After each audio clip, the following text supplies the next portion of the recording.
छान दिसायले. Hi guys, स्वागत आहे तुमचं दीक्षाच रेसिपीज मध्ये. आज मी तुमच्यासोबत शेअर करीत आहे झटपट बनणारी भाजी आणि खायला खूप चवदार. चला तर मग बघूया. इथे मी मटर, टमाटर आणि बैंगन याची भाजी बनवत आहे.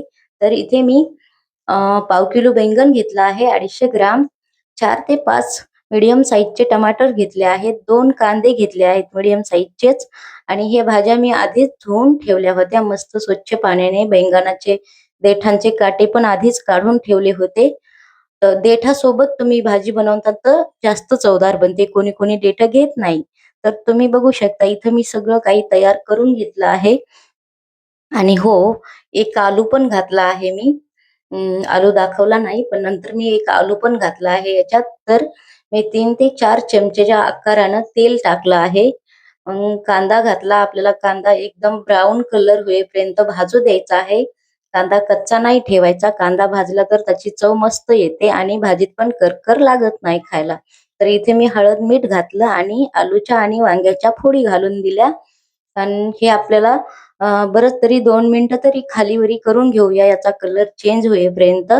मग तसंच मटर टाकून घ्यायचे, टमाटर टाकायचे.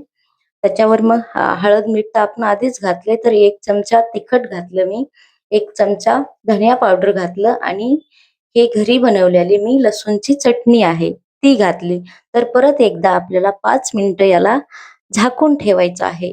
तर बघू शकता तुम्ही किती मस्त नरम झाले आहे. बैंगन पण नरम झाले आणि आलू पण. तर मी तसंच मग कोथिंबीर घालून घेतलं. परत आपल्याला खालीवरी कोथिंबीर मिक्स करून घ्यायची आहे, कारण की कोथिंबीरीचा पण रस भाजीत मस्त उतरतोय आणि भाजी चवदार बनते. तर परत आपल्याला याला 5 मिनिटाकरता झाकून ठेवायचं आहे. तर आपली भाजी तिकडे आणि पाणी घालायचं नाही, बिलकुल पाणी घालायचं नाही, कारण की पाणी घातल्याने भाजी चवदार बनत नाही. आपली भाजी टमाटरच्या रसामध्येच शिजली पाहिजे. तर तिकडं आपली भाजी शिजते, एकदम कमी आचेवर ठेवायची.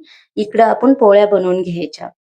तर ही भाजी ना सकाळी तुम्ही गडबडीमध्ये पण बनवू शकता, कारण की सकाळी सकाळी टिफिनची गडबड राहते ना.